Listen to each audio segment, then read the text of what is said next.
Boston Strangler was directed by Matt Ruskin and stars Keira Knightley and Carrie Coon as two real-life reporters, Loretta McLaughlin and Jean Cole, who are tracking a series of killings that were taking place around Boston in the 1960s that involved someone just showing up to women's houses while they were alone and strangling them and killing them. The official case remains mostly unsolved to this day, but it was a story that really shook up things for a while. This was a movie that I was actually interested in. I think that the talent involved in it is really, really great. I mean, whether it be the two leads, Chris Cooper, Alessandro Nivola, David Dastmalchian, there are a lot of people involved in making Boston Strangler who are really great actors. And so naturally, I was very excited to see what they would pull off for this movie.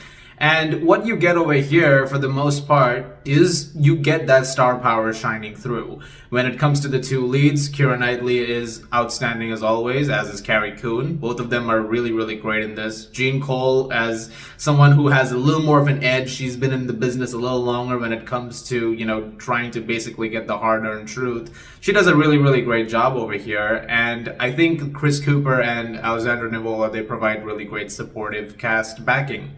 I think the film is also mostly solidly directed enough. I mean, there are sequences that could use some fine-tuning. I'll get more to that in a second. But I did like the film's atmospheric feeling. You definitely had this sense of there's something which is not quite right with the city at the moment. There's this constant sense of fear that is amongst the people, and you can constantly see that escalating as the film progresses, which gets better as it goes on. You can understand how the film is laying itself out.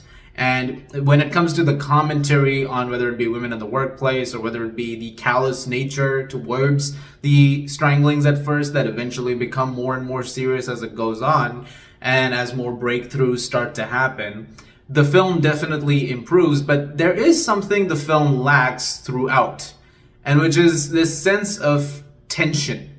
There are moments where you're supposed to feel like there's something really, really awful around it. And while I said the cinematography and stuff like that manages to capture that mood, it doesn't really capture that feeling.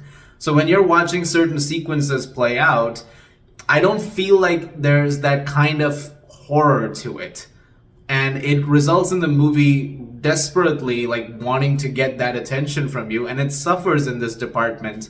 And it costs the movie a lot because the whole film is built on the fact that there is this really serious case going on, and these are people who are in desperate need of the fact that, we need someone to crack this case so that more people, don't die. And unfortunately, the film lacks in this department considerably. There's also some things where it plays it very conventionally. With certain story beats just happen a certain way and you're just okay, I guess that's how we're doing this. Sure.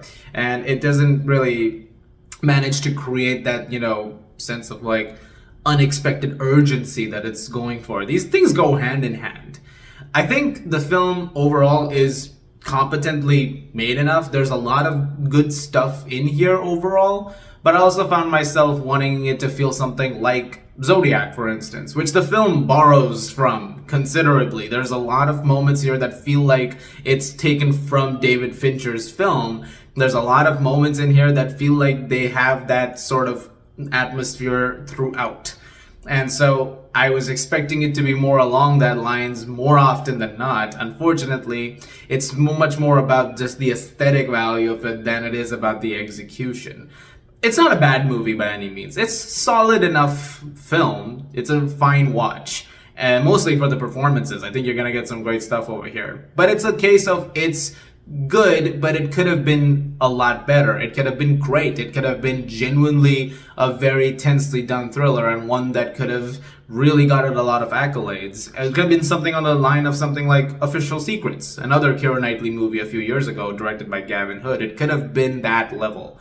Unfortunately, it's just fine.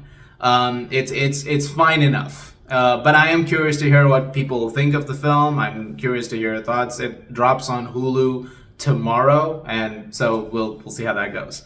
I'm gonna give Boston Strangler a 7 out of 10. It's fine. That's the highest rating that I can consider giving it at any point of the day. That's all I gotta say about that for now. Guys, thank you very much for watching. Look forward to more reviews very soon. I'm also watching Shazam! Fury of the Gods later on. Looking forward to talking about that. As always, if you like this, please do subscribe, and I'll see you guys at the movies.